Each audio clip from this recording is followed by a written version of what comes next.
A paz do Senhor, meus amados irmãos, sejam bem-vindos a mais um projeto estudando a Bíblia de Gênesis a Apocalipse. Desde já eu peço que você se inscreva nesse canal, compartilhe esse vídeo, tá? Senta o dedo no like aí, não esqueça de apertar o sino das notificações. Amém?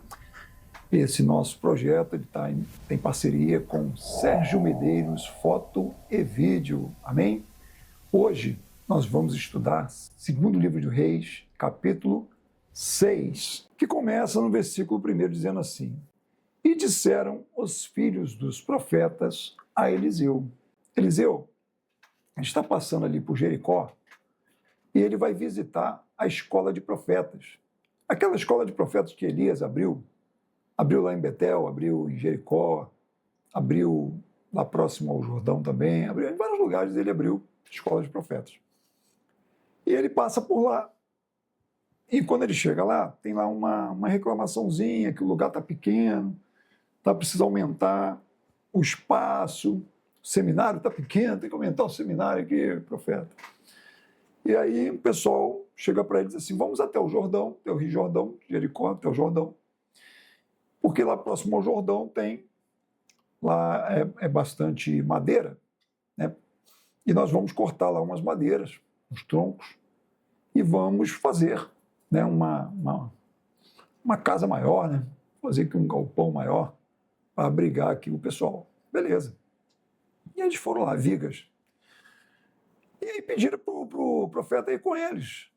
Né? O senhor pode ir com a gente? Né? A gente vai estar lá cortando as vigas, lá, a madeira, os troncos. E o senhor pode ir com a gente? Versículo 3, e o profeta disse: eu vou com você. Humildade do profeta, irmão. O profeta Eliseu, já conhecido. Muitos milagres extraordinários, prodígios, né? Mas isso não subia a cabeça do profeta, não. Continuava com a mesma humildade, com a mesma simplicidade sempre. Vou com vocês, vamos lá. E foi com eles. Chegaram lá no Jordão, a galera está lá cortando madeira, e de repente, irmãos, um deles foi dar uma machadada lá num tronco, e o ferro do machado voou na água no Rio Jordão. Ai, irmão. O cara ficou desesperado e começou a clamar: ai, meu Senhor, pelo amor de Deus, me socorre, porque esse machado ele era emprestado, ele é emprestado. No original, não está nem emprestado. No original está implorado. O cara implorou para o dono emprestar a ele aquele machado. Por conta da dificuldade daquela... Imagina, irmãos, não é como hoje, que você vai ali na loja e compra outro. Não era assim naquela época. Nós estamos falando aqui de milhares de anos atrás, tá? E aí aquele homem se viu desesperado porque o machado simplesmente foi parar lá no fundo do Rio Jordão. Cara, sei lá, sem jeito, ou de repente negligente, não percebeu que o machado estava saindo do cabo, né? E simplesmente foi fazer a obra, mas com uma certa negligência. Fica aí o aviso para você, né? Que precisa se preparar ante aquilo que você vai fazer. Glória a Deus. É isso aí. E aí o homem de Deus foi e perguntou aonde caiu. E ele mostrou mais ou menos o lugar onde tinha caído. E aí sabe o que o Eliseu fez? Foi lá e cortou um pedaço de pau, né, um cabo, e lançou no local aonde o machado caiu. E sabe o que aconteceu? Versículo 6. O machado flutuou, filho. Ah, como é que é? É isso aí mesmo que você está ouvindo. O machado flutuou no local aonde Eliseu jogou um cabo, né, que ele cortou. Agora, eu fiquei até pensando, será que quando o seminarista ali pegou o machado, já veio com o cabo do que Eliseu cortou? Já veio cunhado, já? Será? Misericórdia, só faltava essa. Toma aí, machado, já cunhado direito, já que vocês não sabem cunhar direito numa ferramenta, você não sabe, não está preparado para fazer o que está fazendo, então aprende aí, meu filho, a trabalhar direito, né? Então, ficou todo mundo, naturalmente, né? Assim, aquele espanto, né?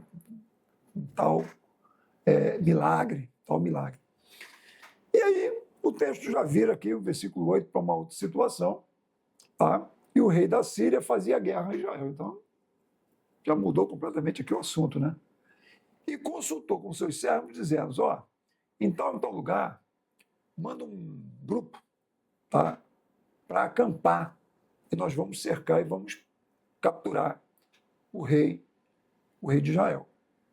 Tá? Só que o profeta Eliseu, antes da cilada, ele mandava avisar o rei. O rei agora aqui é o Jeorão. Mas peraí, pastor, como assim? Como que era o rei Jeorão? O rei Jeorão, ele reinou antes do Joás. O senhor falou aqui no capítulo 5, né? O rei era o Joás. O capítulo 5 que tratou sobre o Naamã que foi lá se curar da lepra, aquele rei era o rei Joás. Como é que o rei Jeorão está no capítulo 6 e reinou antes do rei do capítulo 5? Irmão, interessante isso, né? Porque simplesmente não há uma cronologia exata entre os capítulos dos livros, principalmente o livro de Crônicas, o livro de Reis. Não existe essa cronologia, entendeu? Então, provavelmente esse capítulo 6, ele ocorreu antes do capítulo 5. Embora a maioria dos estudiosos afirme que seja o mesmo rei da Síria, Ben-Hadad, no capítulo 5 e no capítulo 6, mas o rei do capítulo 5 é o Joás, tá? E o rei do capítulo 6 é o Jeorão, que na verdade reinou antes do Joás. Na verdade, o Jeorão era avô o Jeorão é avô do Joás. Tudo bem? Então as cronologias aqui não estão exatas, embora os acontecimentos sim, mas a cronologia não. Porque naquela época, irmão, peraí, a Bíblia não era assim conforme você está vendo aqui, né? Esse livrinho organizadinho. Não, de jeito nenhum, irmãos. A Bíblia foi escrita em pedras, em cerâmicas, em papiros, em couro de animais, ok? Em pergaminhos, ok? Só depois, muito depois de Cristo, tá? É que foi criado a imprensa, né? E aí foi feito o livro, tudo bem? Tudo organizadinho direitinho. Tá? Antes disso eram rolos. Então, por conta disso, há essa desorganização, entre aspas, mas os fatos são tal como estão narrados na palavra de Deus. Tudo bem? E aí continua o texto dizendo que então o rei Jeorão, tá? O homem de Deus enviou ao rei Jeorão as informações. Então Eliseu avisava ao rei Jeorão, olha, não passa aqui porque tem uma cilada, não passa aqui porque tem uma cilada, não passa ali, não passa aqui, não passa aqui, não passa ali. Isso chegou aos ouvidos de Ben-Hadad, o rei da Síria, que reuniu os seus conselheiros e disse assim, olha, tem um espião aqui dentro que está avisando lá o rei de Israel. E aí o pessoal disse assim, não tem espião nenhum não, entendeu? Não tem espião não. É porque alguém pode até pensar, né? Vai que é o Naamã. Naamã que ficou curado é o espião. Não, mas Naamã é no capítulo 5, que foi escrito depois do capítulo 6, entendeu? Então, o episódio do Naamã é depois desse daqui. Tudo bem? Então, o pessoal vai dizer, não tem espião. É o profeta Eliseu. Ele é que fica avisando ao rei Jeorão aonde nós vamos estar. E aí ele não passa por ali. E a gente não consegue capturar ele. Ah, irmãos. Aí o rei da Síria ficou furioso e disse o seguinte, ah, é? Então vocês vão lá e vocês vão capturar o profeta Eliseu, tá? E vão trazê-lo aqui a mim. E mandou uma guarnição para lá buscar o profeta Eliseu, prendeu o profeta Eliseu. O profeta Eliseu estava lá em Dotã. Dotã fica um pouquinho a norte de Samaria. E chegou lá, irmão, chegou lá com cavalos, com carros, um grande exército e etc. Cercaram a cidade onde estava Eliseu. E pela manhã, bem cedinho, quando o servo de Eliseu saiu, que abriu a porta, deu de cara com aquele exército cercando todo o local onde estava Eliseu e se apavorou, meu irmão. E aí a gente não sabe, será que era o Geazi? Bom, se o capítulo 6 é antes do 5, é o Geazi, ok? É o Geazi. Então, porque no capítulo 5, lembra, o Geazi ficou leproso e foi dispensado. Mas como o 6 é antes do 5, então ainda é o Geazi. E ele então se levantou, ficou desesperado quando viu aquele exército cercando a ele, e foi lá e acordou Eliseu, Senhor, o que nós vamos fazer? O que nós vamos fazer? Nós estamos cercados aqui com o exército da Síria. O Eliseu simplesmente naquela tranquilidade de quem está no centro da palma da mão de Deus, disse assim: meu filho, não temas, porque mais são os que estão conosco do que os que estão com eles. Mas como assim? Só estava ele e o servo? Só o Eliseu e o servo. Que história é essa? E aí Eliseu orou. Aí você vai dizer assim: Eliseu orou para Deus mandar poder, para Deus livrar, para Deus... Não, irmão. Eliseu orou para que os olhos do moço fossem abertos, só isso. Senhor, abre os olhos do meu servo para ele ver o que eu estou vendo. E quando Deus abre os olhos do rapaz, do servo, do Geazi, sabe o que ele vê? Ele vê no monte cavalos e carros de fogo ao redor de Eliseu, irmãos. Entendeu?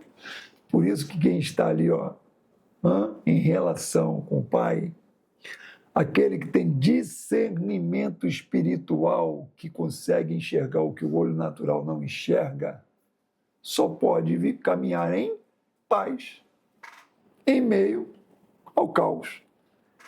Não importa as circunstâncias. Se você discerne com os olhos espirituais a vontade de Deus, você vai ficar em paz.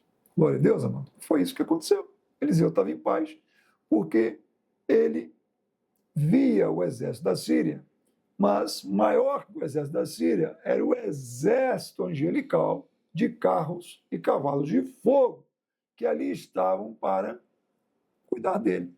Ok, amados? Amém? E aí o Eliseu orou ao Senhor novamente e disse assim: Senhor, fere esses homens do rei da Síria com cegueira. Não mata, não. Só deixa eles cegos. E na mesma hora os caras ficaram todos cegos.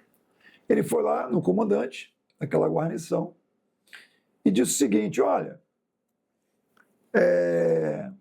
o lugar que vocês estão procurando não é esse aqui não, eu vou levar vocês até o lugar que vocês devem ir. E foi guiando eles estavam cegos. E foi levando eles, levou eles até Samaria. Estava perto de Samaria, levou eles até Samaria. Chegou lá em Samaria, quem estava lá? O rei Jorão. E aí, quando orou e os olhos dos caras se abriram, os caras se viram diante do rei Jorão. Certo? E o rei Jorão, na mesma hora, quis matar os caras. E até perguntou ao profeta: o que eu vou fazer? Eu vou matá-los? Vou feri-los? E o profeta disse assim: tu vai matar por quê? Não foi você que capturou? E desde quando se captura um inimigo e mata? Não, você não vai matar ninguém. Muito como pelo contrário.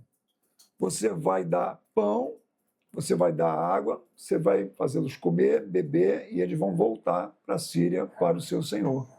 Ok?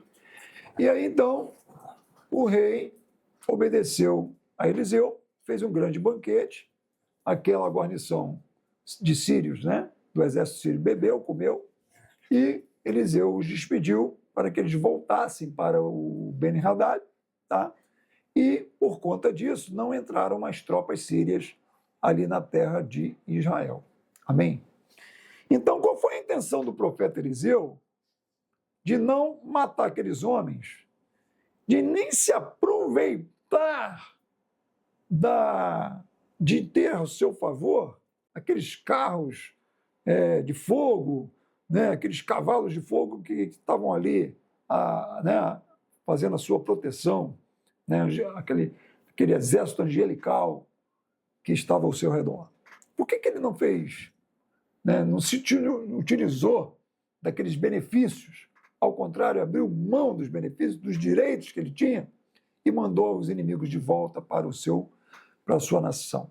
Ora, irmãos, tudo que Eliseu queria era mostrar a Ben-Hadad, o rei da Síria, que a força humana era incapaz contra o Deus de Israel. Que era bobagem ele se levantar contra Israel, porque em Israel havia um Deus. Entendeu? Então a questão ali não é quem era mais forte. A questão é que em Israel há um Deus. Então, Ben-Hadad, toma juízo, porque há Deus aqui. Ok? Há um Deus aqui. Israel é a menina dos olhos de Deus. Então vê se liga. Tá? Então estou te devolvendo aí a tua guarnição. Todo mundo comeu, todo mundo bebeu, todo mundo foi poupado, para que você entenda, tá bom? Que mais do que as forças, as armas que você tem, maior é o Deus que nós servimos aqui. Beleza? Então fica com esse testemunho aí. É isso que Eliseu mandou esse testemunho, essa informação para o Ben-Hadad. Só que, infelizmente, mano, Ben-Hadad é um rei muito arrogante, o rei da Síria. E depois que passou um tempo, o que ele fez? Ele parou de ficar com esse negócio de guarniçãozinha aqui e ali para tentar pegar e capturar o rei de Israel. Ele juntou o exército dele todo, versículo 24. Ele juntou todo o exército dele e marchou para Samaria, tá? Onde era a capital do Reino do Norte, onde ali governava o rei Jorão. Cercou a cidade toda por muito tempo. Cidade amurada, então cercou, de maneira que ninguém entrava, ninguém saía. Por conta disso, começou a faltar comida dentro da cidade, tá? E o pessoal começou a passar fome. As coisas começaram a se inflacionar, né? Ficarem caras.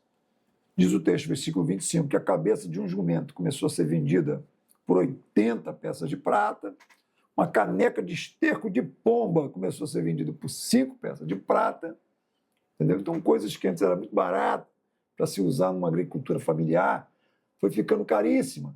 Coisas que nem eram da culinária, que eram proibidas na culinária judaica, começaram a ser comidas, como cabeça de jumento. E aconteceu algo absurdo, uma coisa assim fora do comum. Uma tragédia aconteceu, porque o cerco durou muito tempo e a fome já estava deixando as pessoas loucas, completamente loucas, a ponto de 2 mulheres se apresentarem ao rei, que caminhava em cima do muro da cidade, e todos viam que ele estava com pano de saco por baixo das suas roupas reais, que simbolizavam que ele estava num estado de angústia e de humilhação perante Deus, embora que ele não fosse tão temente a Deus assim como parecia, né, ser. E aí essas mulheres se viram para ele e dizem: acode, meu Deus, meu rei, me acode, meu rei. Eu vou acudir como? Como que eu vou acudir? Não tem trigo, não tem vinho, não tem nada na cidade, eu vou acudir como? E elas vão dizer o seguinte: o que aconteceu é que nós combinamos aqui de comer nossos filhos. Como é que é? Nós combinamos de comer nossos filhos. Ontem nós comemos o filho dela. E quando foi agora para comer o filho da outra, ela escondeu o filho. Irmão, que história é essa? As mulheres estavam comendo seus filhos. Já estavam loucas. Insanidade total.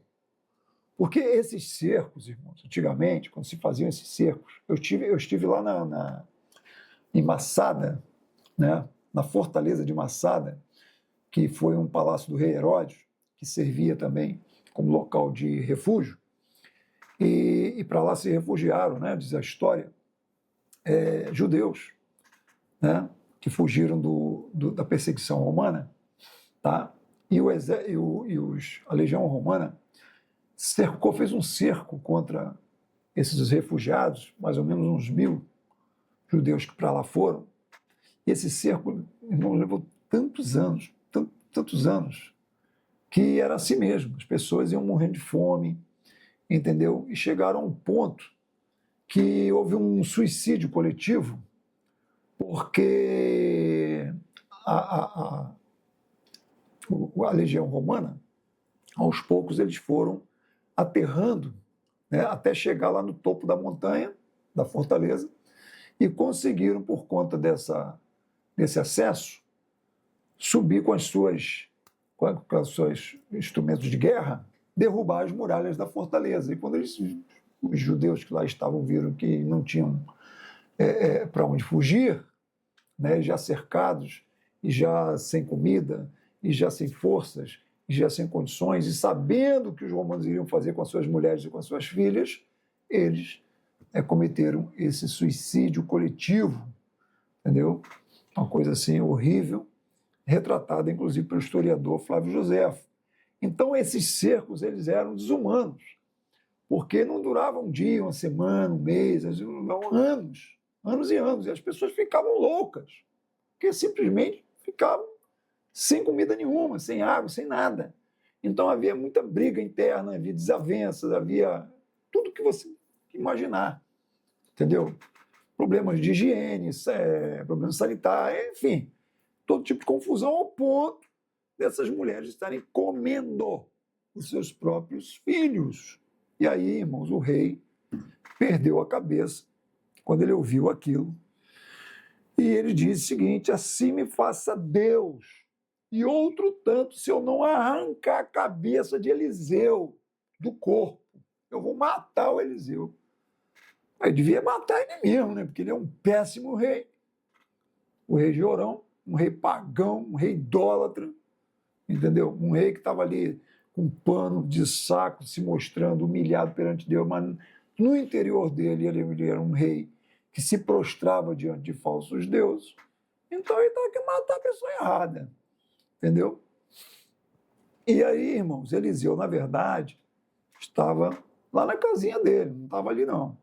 Estava lá na casa dele, com os anciãos, sentados com ele, quando o rei e mais um mensageiro, né, possivelmente um capitão, os dois conseguiram sair da cidade, provavelmente conheciam muito bem o terreno, e conseguiram sair e irem até a casa de Eliseu, ok, para matar o Eliseu, porque eles entendiam que a culpa disso tudo era de Eliseu. Quem sabe por Eliseu ter liberado aquela guarnição, quem sabe porque Eliseu estava por trás daquilo, ou porque Eliseu tinha a palavra profética de libertação e não fazia nada. Enfim, tantas conjecturas, tantas coisas veio à cabeça do rei, né, que ele simplesmente odiava o Eliseu. E Eliseu também não ia com a cara dele, a verdade é essa, né? Nós, inclusive, já estudamos isso aqui, ó, naquela ocasião em que, aquela guerra contra os moabitas, né? Eliseu falou na cara do Jeorão: se fosse por você, eu nem vinha nem olhava na tua cara, eu só vinha em respeito ao rei Josafá, entendeu? Então os dois não se batiam também muito, não. Verdade é essa. E aí, irmãos, quando o rei Jeorão e o seu mensageiro, provavelmente um capitão, foram se achegando aonde estava o Eliseu, lembra, que tinha aquela conexão 5G com Deus, né? Ele já sabia, ele falou para os anciãos: ó, está chegando aí o homicida está vindo para me cortar a cabeça. Olhai, pois, que quando ele chegar com o seu mensageiro, fechem a porta na cara dele, tá ok? E aí, irmãos, como é que a gente sabe que era o rei? Porque está lá no capítulo 7, tá? Capítulo 7, versículo 1 e 2. Vou até ler para vocês aqui. Que diz assim, ó: então disse Eliseu: ouve a palavra do Senhor. Assim diz o Senhor: amanhã, quase a este tempo, uma medida de farinha haverá por um ciclo. Quer dizer, o preço vai baixar porque Deus vai começar a entrar com livramento. E 2 medidas de cevada por um ciclo à porta de Samaria. Porém, um capitão, em cuja mão o rei se encostava, respondeu ao homem de Deus e disse: Eis que ainda que o Senhor fizesse janelas no céu, o cara é o escarnecedor, tá? Zombando da profecia de Eliseu. Poder-se-ia fazer isso? E ele disse, ele fará com os teus olhos, porém você não comerá. Deus vai fazer sim. Deus vai operar um grande milagre, Deus vai providenciar, você vai ver, seu incrédulo, escarnecedor, tu vai ver, mas você não vai provar. Só vai ver, mas não vai provar. A Eliseu também, né? E aconteceu, tá? Aconteceu exatamente isso, nós vamos ver nos capítulos posteriores, né? Que nas próximas quintas-feiras, nós vamos estudar o capítulo 7, né, e 8, e nós vamos ver que essa profecia de Eliseu se cumpriu. E estando ele ainda falando com eles, o mensageiro desceu e disse, né? Eis que este mal vem do Senhor, que mais, pois, esperaria do Senhor? Então, Eliseu deixou claro que tudo aquilo estava acontecendo da parte do Senhor, tá? Que era uma maneira de Deus estar punindo Israel por conta dos pecados de Israel, para que Israel se humilhasse perante Deus. E que se Israel fizesse isso, clamasse ao Senhor, Deus entraria com provisão, entraria com intervenção em seu favor e a livraria das mãos do rei Ben-Hadad, embora ele, com todo aquele aparato, com todo aquele exército, com todo aquele poder, tivesse todas as condições de destruir o reino do norte por inteiro. Tá? Então Eliseu está deixando claro que sim, é Deus quem está operando nesse negócio para que o seu povo aprenda a andar nos seus caminhos. Amém? E assim nós vamos encerrando mais um capítulo da Palavra de Deus, aonde nós vimos que Deus está no controle de todas as coisas e que mesmo Ele pode usar até um inimigo para prevalecer com a sua vontade soberana. Amém, amados? Fique na paz de Cristo, que Deus o abençoe, uma excelente semana, curta o canal, compartilhe e até a próxima quinta-feira.